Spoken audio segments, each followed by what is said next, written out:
हातकणंगले शिंदे गटाचे विद्यमान खासदार धैर्यशील मानेंचं नाव कापलं जाण्याची शक्यता आहे। लोकसभा मतदारसंघातून भाजपच्या शौमिका महाडिक यांचं नाव आघाडीवर असल्याची माहिती सूत्रांनी दिली आहे। मोठी बातमी येते हातकणंगले मतदारसंघातून शिंदे गटाचे विद्यमान खासदार धैर्यशील माने यांचं नाव कापलं जाण्याची शक्यता आहे आणि या मतदारसंघातून भाजपच्या शौमिका महाडिक यांचं नाव आघाडीवर असल्याची माहिती कळते आहे। कोल्हापूरमध्ये संजय मंडलिक यांना मुख्यमंत्री एकनाथ शिंदे यांचा हिरवा कंदील दिल्याचं समजतंय।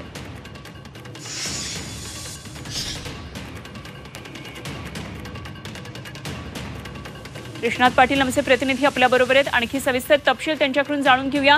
कृष्णात, हातकणंगले मतदारसंघामध्ये मोठी घडामोड होण्याची शक्यता आहे। शिंदे गटाचे विद्यमान खासदार धैर्यशील मानेंचं पत्ता कट होण्याची शक्यता आहे। शौमिका महाडिक यांचं नाव चर्चेमध्ये काय काय नेमक्या घडामोडी घडतात?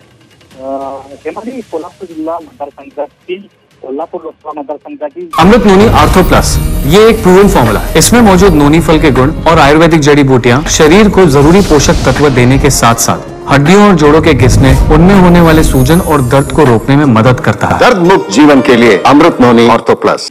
संजय मंडलिक यांना युवा कंदील दाखवला असता तरी दुसरा मतदारसंघ हातकणंगले या मतदारसंघातून विद्यमान खासदार धैर्यशील माने यांचा पत्ता कट होण्याची शक्यता आहे। कारण तिथून भाजपच्या शौमिका महाडिक यांना उमेदवारी जास्तीत जास्त मिळण्याची शक्यता वर्तवली जाते आणि त्याच दृष्टीनं महाडिक घराण्याकडून देखील त्या मतदारसंघामध्ये आता कामकाज देखील सुरुवात झाल्याचं माहिती मिळते आणि त्यामुळं सध्या शिंदे गटाचे नाशिक इथले विद्यमान खासदार आणि हातकणंगले येथील विद्यमान खासदार या दोघांचाही पत्ता कट होण्याची शक्यता जास्तीत जास्त वर्तवली जाते। त्यामुळे धैर्यशील माने यांना स्पष्ट संकेत जे आहेत लग्नाचे मुख्यमंत्री एकनाथ शिंदे यांच्याकडून मिळाले नाहीत तसे संकेत संजय मंडलिक यांना मिळालेले आहेत। त्यामुळे नक्कीच या धैर्यशील माने यांचा उमेदवारी जी आहे ती धोक्यात आलेली आहे।